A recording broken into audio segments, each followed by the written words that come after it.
बाबा जी, मन का तूफान कैसे रोका जाए, ये प्रश्न मैंने पूछा था। आपने जवाब दिया था कि मन को ऊर्जा देना बंद कर दो। मुझे बाबा जी समझ नहीं आया। कृपया इस जटिल प्रश्न को, जो कि सारी दुनिया का प्रश्न है, इसको ऐसे सरल शब्दों में जिस तरह आप बोला करते हो, ऐसे समझाने का प्रयत्न कीजिएगा, ताकि ये प्रश्न सिर्फ मेरा प्रश्न नहीं है, ये प्रश्न दुनिया भर का प्रश्न है, एक तल पे। सो कृपा करके इसके ऊपर बड़ा सरल बोलने की चेष्टा करें। आपकी बड़ी मेहरबानी होगी। मंजू त्रिवेंद्रम,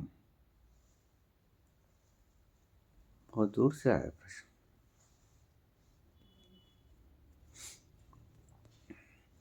अच्छा, अब इसकी सारी संरचना को समझिए, फिर आपको समझाएगा।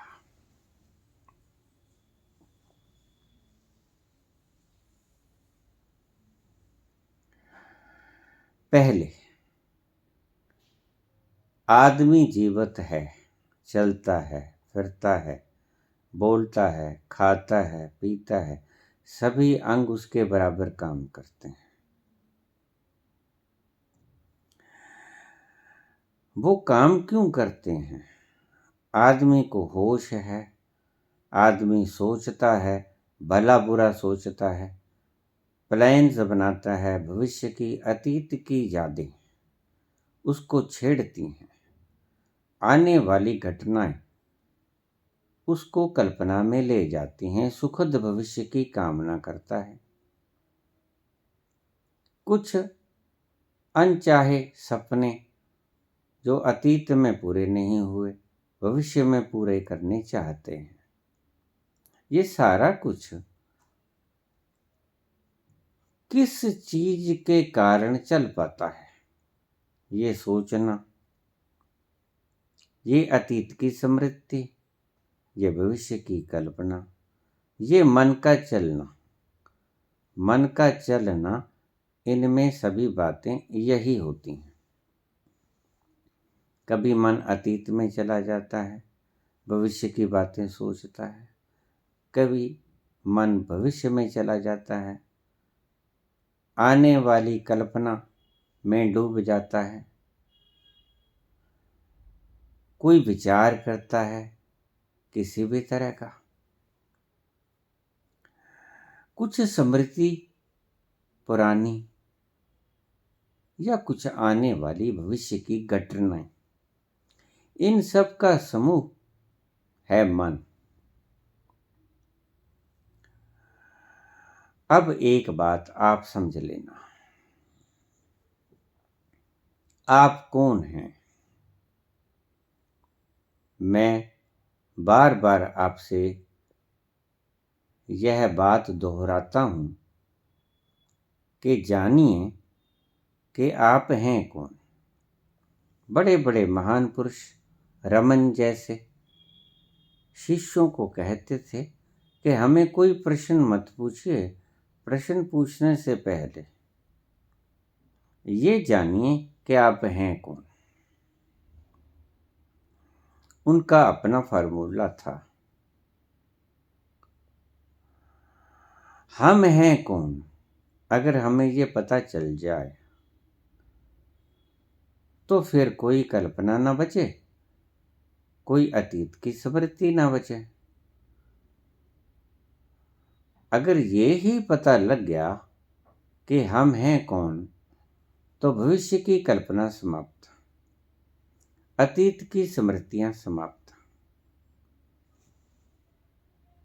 क्योंकि हम जो हैं उसको ना तो भविष्य की किसी योजना की जरूरत है, ना अतीत की किसी प्रकार की स्मृतियों की उसे आवश्यकता है। हम कौन हैं? इस प्रवचन को बड़े शांतिपूर्ण मन से सुनिएगा ताकि आपको बेसिक तत्व का पता चल जाए। आप एनर्जी के एक पुंज हो। आप एनर्जी के एक पुंज हो, शक्ति का एक आप खजाना हो। आप अपने शरीर के भीतर बैठे हो। लोग मुझे पूछ लेते हैं कि आत्मा का निवास स्थान कहाँ है? आत्मा का निवास स्थान अलग अलग तरह से कई धर्मों ने कई जगहों पर बताया है। कई धर्मों ने इसे मूलाधार के समीप बताया है। कुछ धर्मों ने इसे अनाहत के पास बताया है, हृदय चक्र में। कुछ धर्मों ने इसे कपाल के पास बताया है, सहस्रार के पास। लेकिन तुम विराजमान हो हृदय में। जरा देखिएगा, जब भी आप ईमानदार होते हो, सच में ईमानदार होते हो और आपको कोई आदमी लांछन लगा देता है, तो आप उस लांछन का प्रतिकार करते वक्त थोड़ा ध्यान देना, आपका हाथ कहाँ जाता है? हृदय के पास। आप हृदय के पास अपना हाथ लेके जाते हो कि मैं बिल्कुल सच बोलता हूँ। आपका हाथ सिर पे नहीं जाता, आपका हाथ माथे पे नहीं जाता, आपका हाथ शरीर के किसी अंग पे नहीं जाता, आपका हाथ सीधा हृदय के पास जाता है। आप अपने हृदय की तरफ इशारा करके कहते हो, नहीं मैं सही। ये एक इंगित है कि यहाँ हम भी विराजमान हैं। एनर्जी की, ऊर्जा की पूरी गांठ को लेके, एनर्जी पुंज हमारे हृदय के भीतर हम बैठे हैं आत्म स्वरूप में। हमारा फैलाव समस्त ब्रह्मांड में है। ये बात कहने वाली नहीं, अनुभव करने वाली है। इसलिए एक बात आप अभी तो यही हृदय में बसा लीजिए कि आप एनर्जी के एक पुंज हैं।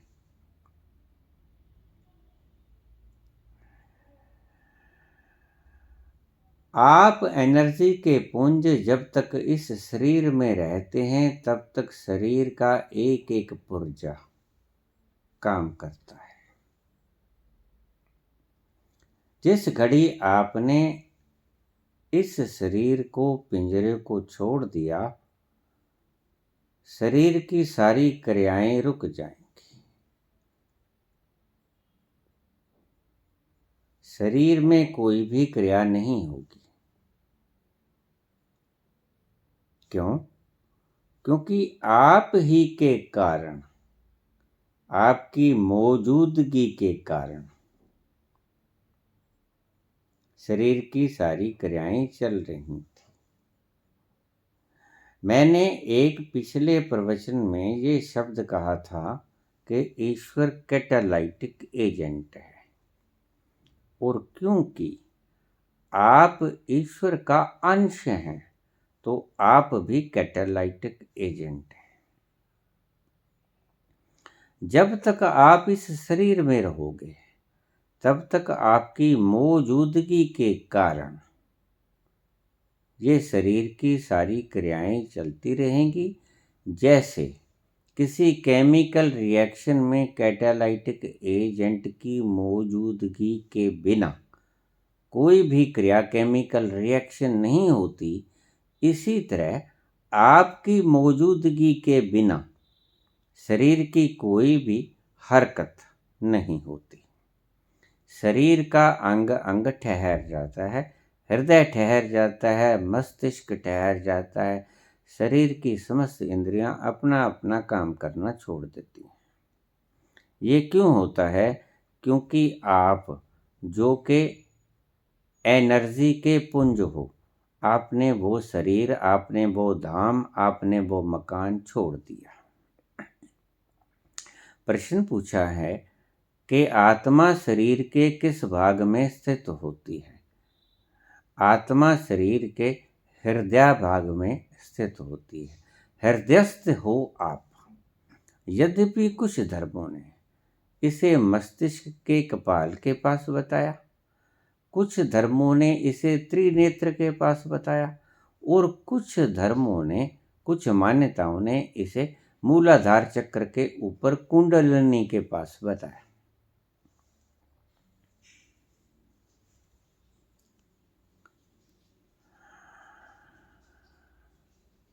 आप एनर्जी के पुंज हैं।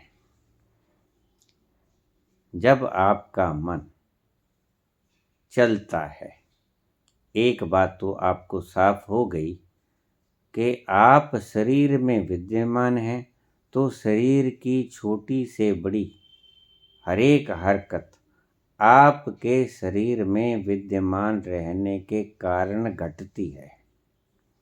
जैसे ही आप शरीर से बाहर निकले, शरीर की सारी क्रियाएं बंद हो जाएंगी। अब आइए आपके मूलभूत प्रश्न की तरफ।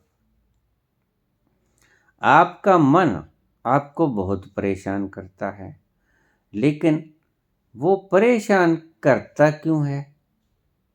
एनर्जी कहाँ से लेता है आपको परेशान करने के लिए? एनर्जी लेता है वो आपसे, क्योंकि आप एनर्जी के पुंज हैं। आपकी एनर्जी से ही वो आपको तंग करता है।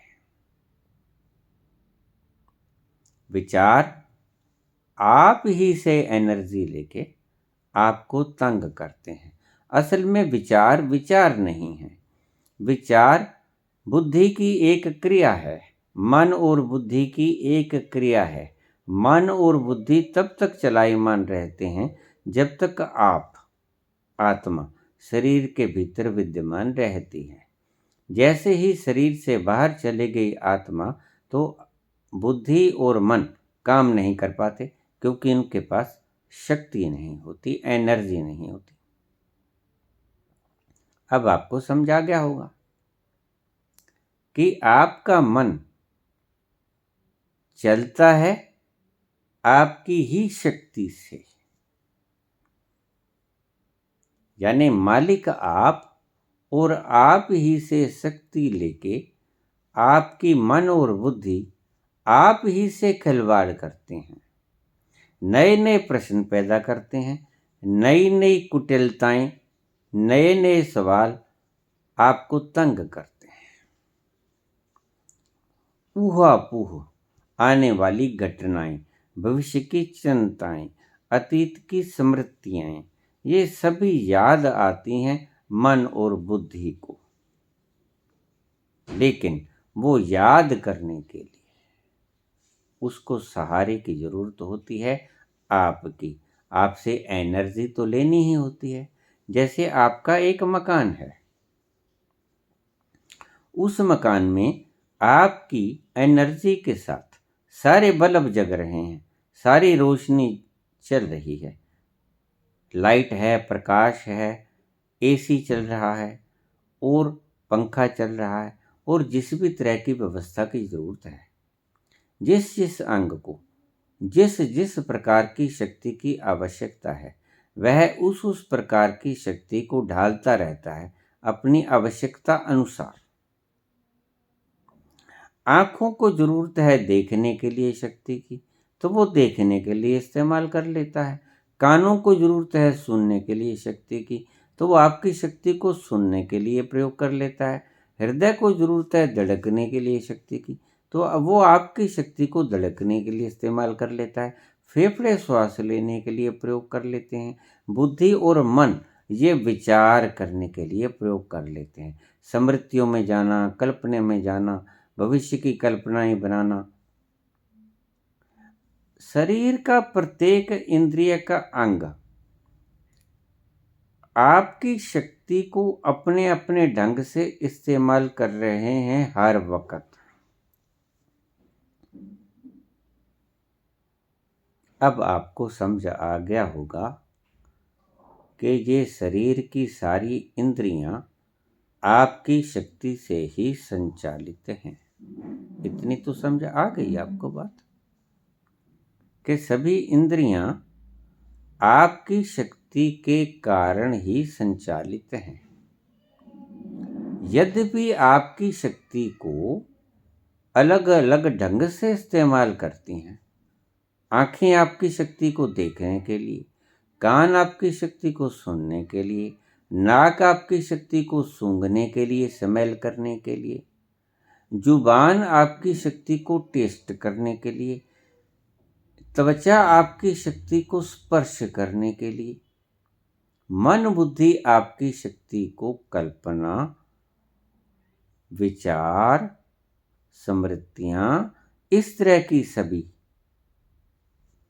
इस्तेमाल करने के लिए आपकी शक्ति लेते हैं। अब मन चलता है। अब मन से बड़े तंग है।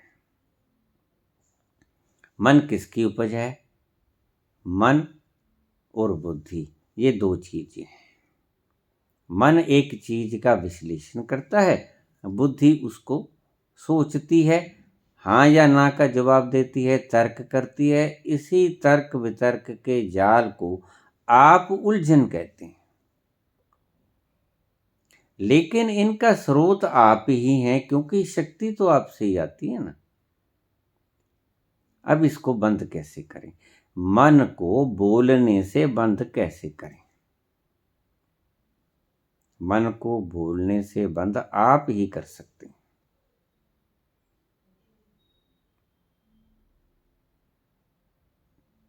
कैसे करें? मन को ऊर्जा देना बंद करते हैं। मन और बुद्धि को ऊर्जा देना बंद कर दें। कैसे बंद करेंगे?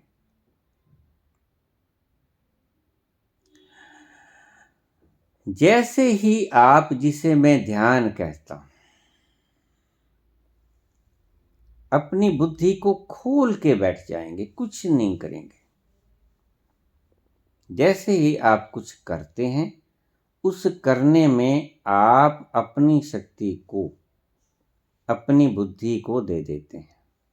क्योंकि बुद्धि को दिशा निर्देश देने के लिए शक्ति की जरूरत पड़ती है, और शक्ति का भंडार आपके पास है। आप कुछ करना चाहते हैं, आप बुद्धि को ऑर्डर देते हैं, बुद्धि आपसे शक्ति लेके वो काम निपटा देती है। आप मन से, बुद्धि से कहते हैं कि इस हाथ को सिर के ऊपर ले जाओ। बुद्धि हाथ को ऑर्डर करती है कि सिर के ऊपर चले जाओ, चला जाता है। आप चाहते हो कि ये हाथ सिर से नीचे आ जाए, बुद्धि हाथ को ऑर्डर करती है कि आप सिर से नीचे चले जाओ, वो सिर से नीचे चला जाता है। शक्ति आपकी, ऑर्डर आपका, आप मालिक हो। ऑर्डर आपका, शक्ति आपकी, व्यवस्थित करती है आपकी बुद्धि और मन। अब देखिए, अब मालिक आप हैं। जिस वक्त आप मन को निरंकुश छोड़ देते हो, उसके ऊपर कोई अंकुश नहीं रखते, समझ लिए, यहां काम थोड़ी सी बड़ी बारीकी में आना पड़ेगा आपको। मन और बुद्धि को आपने स्वतंत्र छोड़ दिया, और शक्ति दिए जाए आपने कह दिया जैसे आप किसी बेटे को चाबियां तो दे दो अपनी तिजोरी की, और उसे किसी काम के लिए बंधन में मत डालो, तो वो आपका खजाना खाली कर देगा।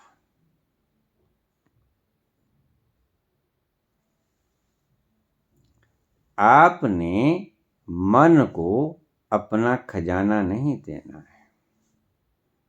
आपने मन को अपनी शक्ति नहीं देनी है। सहज शक्ति जो उसे चाहिए चलने के लिए वो उसको मिलती रहेगी, सभी इंद्रियों को मिलती रहती है। रात को जब आप सो जाते हैं तो भी आत्मा हमारी शक्ति को बराबर डिस्ट्रीब्यूट अपने आप ही प्राकृतिक ढंग से करती रहती है।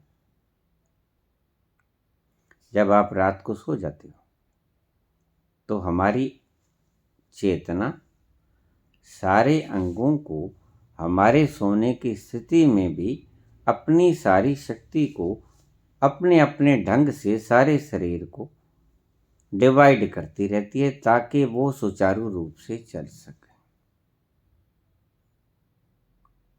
जब आप जाग जाते हो तो भी आप वैसे ही सुचारू रूप से शक्ति को चलने दो।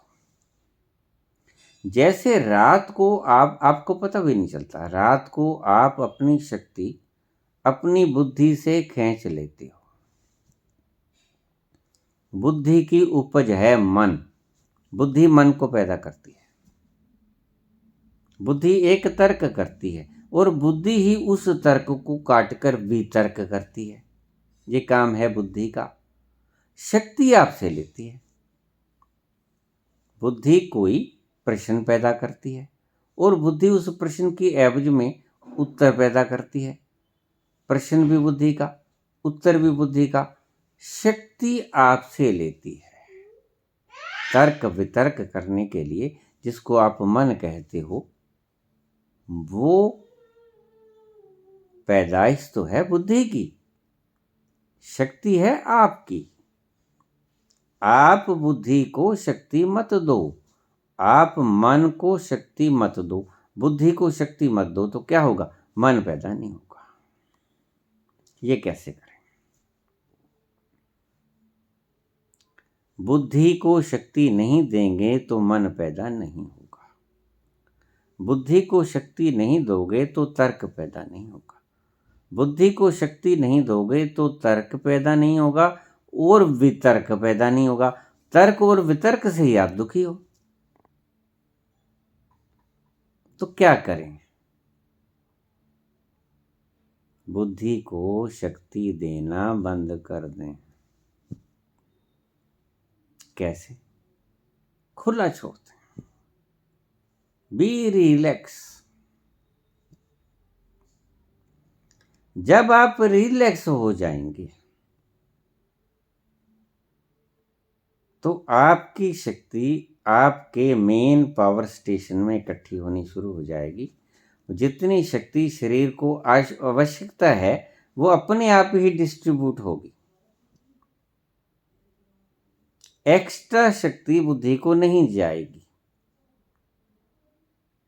जब एक्स्ट्रा शक्ति बुद्धि को नहीं जाएगी तो तर्क और वितर्क होना बंद हो जाएगा।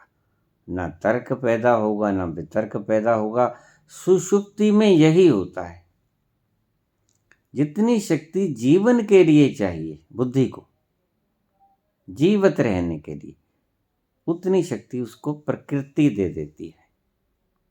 हार्ट बीट करता रहता है, फेफड़ा श्वास लेता रहता है, बुद्धि अपने सेल्स बनाने के लिए उसको शक्ति को प्रयोग करती रहती है। जो सेल टूट गए हैं दिन में,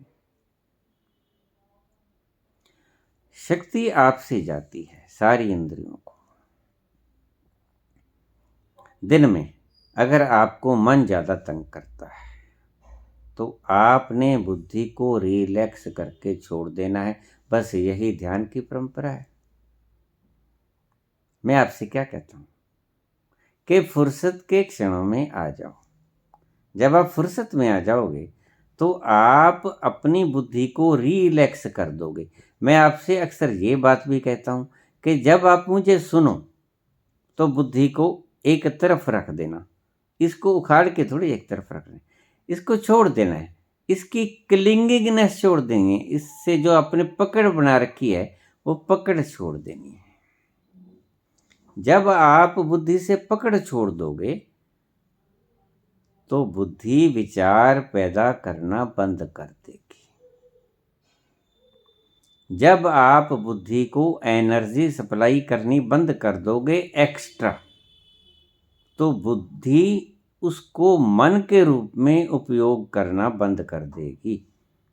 जैसे ही आप बुद्धि को एनर्जी दोगे, वो उस फालतू एनर्जी को, जितनी कि उसे चाहिए, उससे फालतू एनर्जी जो उसे मिलेगी उसको तर्क और वितर्क के लिए इस्तेमाल करेगी।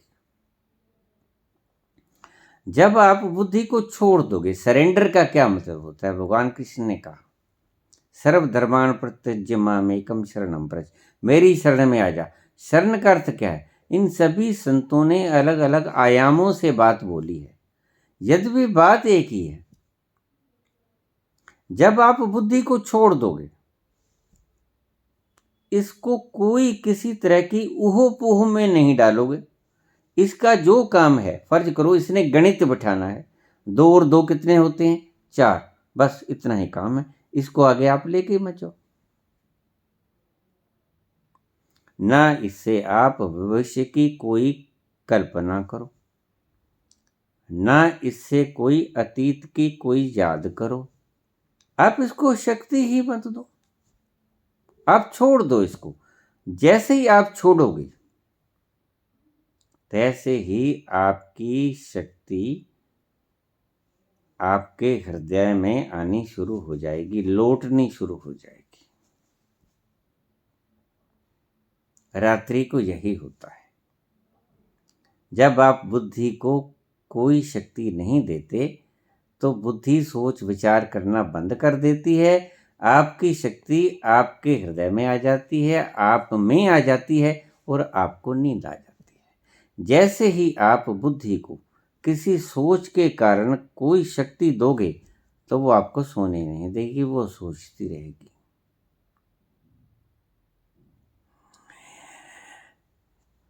ये जो शामक गोलियां हैं जो आपको नींद लेके आती हैं, ये क्या करती हैं?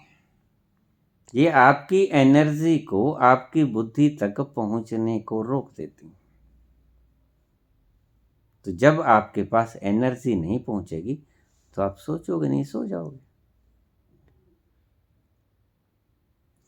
मन को कंट्रोल में करने का एकमात्र यही ढंग है कि मन को आप शक्ति मत दो, मन को ऊर्जा मत दो। आप मालिक हैं, आप मालिक हैं। बुद्धि आपका इंस्ट्रूमेंट है, ये हाथ आपका इंस्ट्रूमेंट है, नाक आपका, आंखें, कान सब आपके इंस्ट्रूमेंट हैं, बुद्धि आपके इंस्ट्रूमेंट है। अगर आप इसको, कान को अगर शक्ति नहीं दोगे तो कान सुन नहीं पाएगा।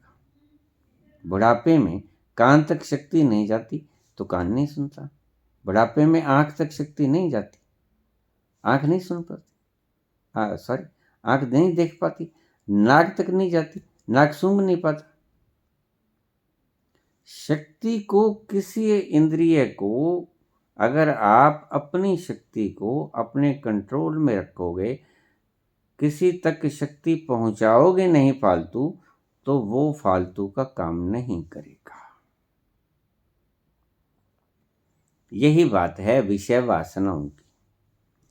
जैसे ही आप किसी विषय वासना की कल्पना करते हैं, आप अपनी बुद्धि को आदेश देते हैं और आप अपनी बुद्धि को आदेश देके शक्ति देते हैं और बुद्धि उस शक्ति को उस इंद्रिय तक पहुंचा देती है जो कि आपको विषय वासनाओं के लिए प्रेरित करती है। इसीलिए आप उस अंग को शक्ति देना बंद कर दें जिस अंग से आपने काम नहीं लेना। ये फॉर्मूला आप लिख दो। जिस इंद्रिय से आपने काम नहीं लेना, इंद्रिय तो चलती रहेंगी सारी, खून का प्रवाह है, इसे आप रोक नहीं सकते। हार्ट लगातार चल रहा है आपके बिना किसी नियंत्रण के, फेफड़ा लगातार काम ले रहा है आपकी बिना किसी नियंत्रण के, आपका जो काम है विषय वासनाओं को रोकने का, वो आप कर सकते हो बिना ऑर्डर दिए। आप ऑर्डर मत दो। किसी इंद्रिय को उत्तेजित होने के लिए बुद्धि को आप शक्ति मत दो। शक्ति जाएगी बुद्धि के द्वारा। किसी विकार को पैदा करने के लिए शक्ति जाएगी आपकी बुद्धि के द्वारा। किसी पे क्रोध करना है, आप बुद्धि को शक्ति दोगे,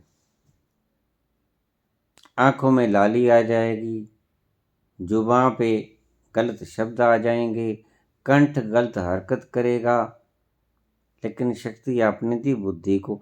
बुद्धि उस अंग को प्रसारित करेगी और वो अंग रिएक्शन करेगा। इसीलिए आप बुद्धि को शक्ति देना बंद कर दें। एक्स्ट्रा शक्ति देना, जो स्वाभाविक शक्ति है वो तो मिलती ही रहेगी, आप चाहो चाहे ना चाहो। आपके चाहने से कुछ नहीं होता। It is natural process. शरीर की हर इंद्रिय को जरूरत के हिसाब से आपकी एनर्जी डिवाइड होती ही रहेगी जब तक आप शरीर में बैठे हो। अगर आप शरीर को छोड़ के चले जाते हो तो भी अगर कोई दूसरा व्यक्ति आपकी उन चक्रों को शक्ति देता रहे तो ये शरीर की सारी इंद्रियां बाकायदा काम करती रहेंगी। जैसे ये शरीर छोड़ के जाते हैं शंकराचार्य जैसे लोग, वो सारे चक्रों को बराबर शक्ति देते रहते हैं। आपका शक्ति का काम वो दूसरे लोग करते रहते हैं, आपके चक्रों को शक्ति देते हैं।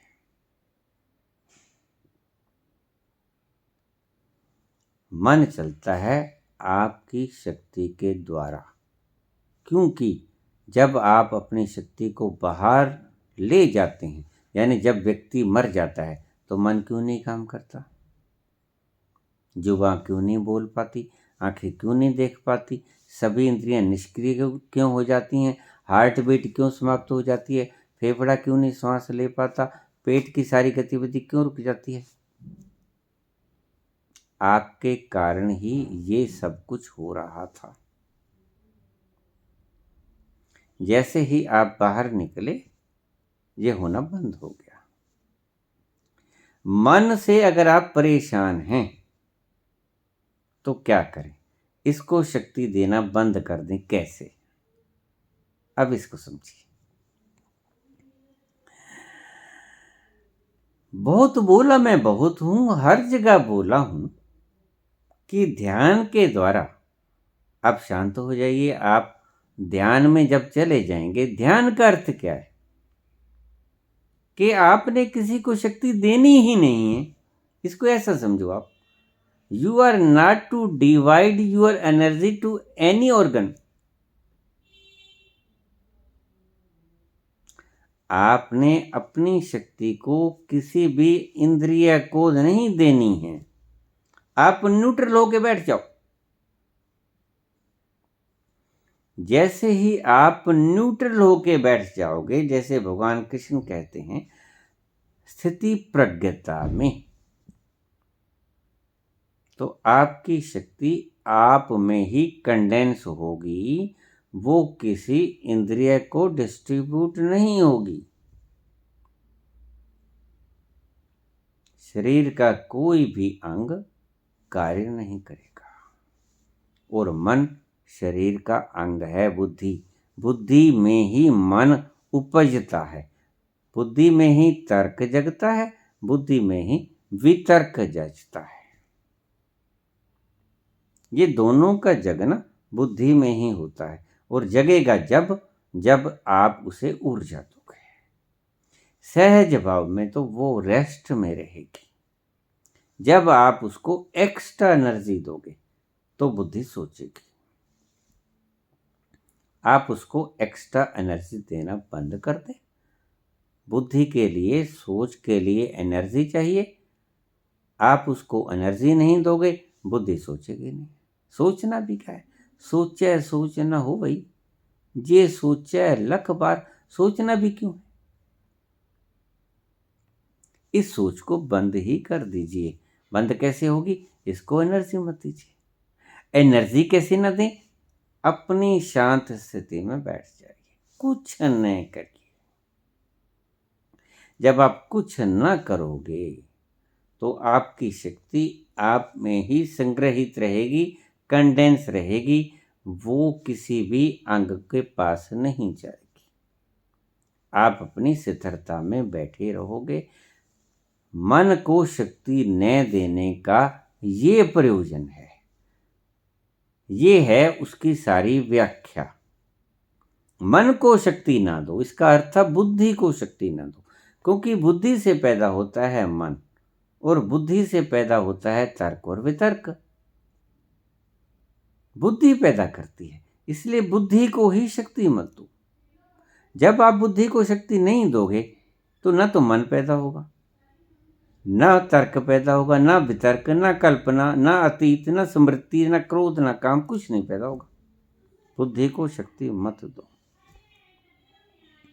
आपके सभी विकारों की जननी, आपके सभी विकारों की शक्ति बुद्धि के मार्ग से होके जाती है। मेन मार्ग समझ लीजिए आप। आपके सभी विकारों की शक्ति बुद्धि में से होकर जाती है। आप बुद्धि को शक्ति देते हो कि ये लो भाई इतने पैसे फलानी चीजें ले आओ, समझ गए। आप किसी व्यक्ति को कुछ पैसे दे दो कि ये लो भाई पैसे, मुझे फलानी चीज बाजार से ला दो। ऐसे ही आप बुद्धि से काम लेते हो कि ये लो शक्ति, मेरा ये काम करो, क्रोध करो, फला चीज देखो, काम में जाओ, तृष्णा में जाओ, लोभ में जाओ, मोह में जाओ, अहंकार में जाओ। वैसे ही वो काम कर देगी। काम बुद्धि करेगी, शक्ति आपकी बढ़ेगी। अगर आप बुद्धि को शक्ति नहीं दोगे तो विकारों को शक्ति के बिना विकार भी काम नहीं करते। विकार शक्ति का ही एक रूप है, वो लेकिन जाते हैं, माध्यम है उनका बुद्धि। बुद्धि को शक्ति देना बंद कर दें, और जब आप कुछ ना करोगे तो बुद्धि को शक्ति नहीं मिलेगी।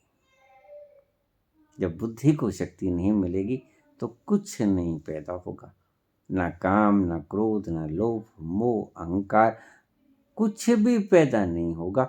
विचार भी नहीं पैदा होगा। तर्क, वितर्क, स्मृतियां, कल्पना, कुछ नहीं पैदा होगा।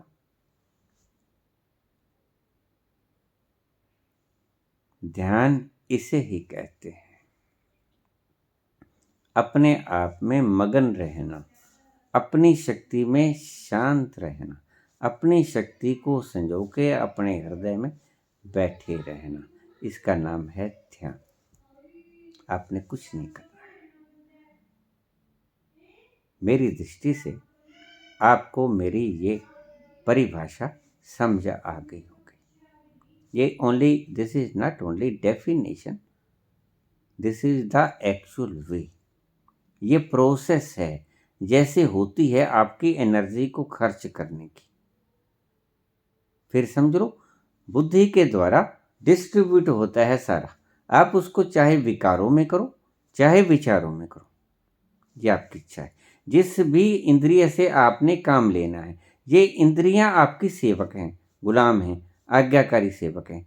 लेकिन बुद्धि के बिना ये काम नहीं कर सकते। ऑर्डर बुद्धि से चलेगा, तो आपको बुद्धि को पावर देनी होगी। पावर जाएगी बुद्धि के थ्रू किसी भी अंग में, और कोई रास्ता नहीं। सीधे सीधे पावर देने का कोई रास्ता नहीं। बुद्धि के द्वारा ही आप पावर दे पाओगे, बुद्धि के द्वारा ही आप ऑर्डर दे पाओगे। सो ऑर्डर भी आपने बुद्धि को देना है, पावर भी आपने बुद्धि को देनी है। ऑर्डर भी देना बंद कर दो, पावर भी देना बंद कर दो, अपनी शांति से बैठे रहो। ना आपको विकार तंग करेंगे, ना आपको मन पे बाधा करेगा। मन आपका आज्ञाकारी सेवक है।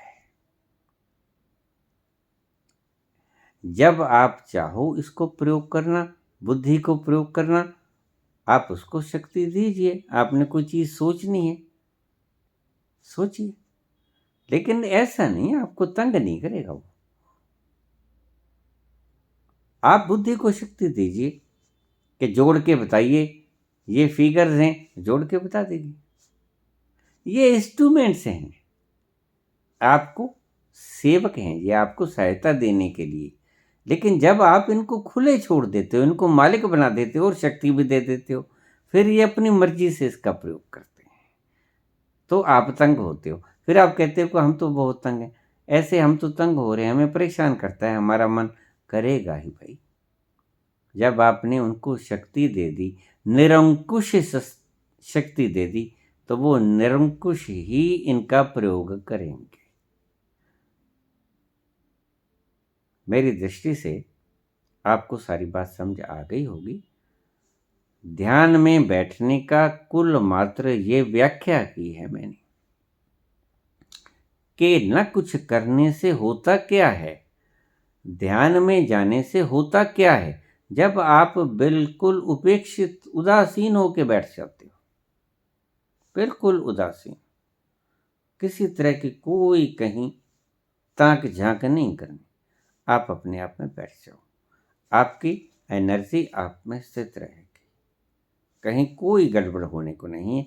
निश्चिंत रहिए, ये फार्मूला आजमा लीजिए, कुछ ना करिए, उदासीन होकर बैठ जाइए, कोई इंद्रिय आपको परेशान नहीं करेगी। धन्यवाद।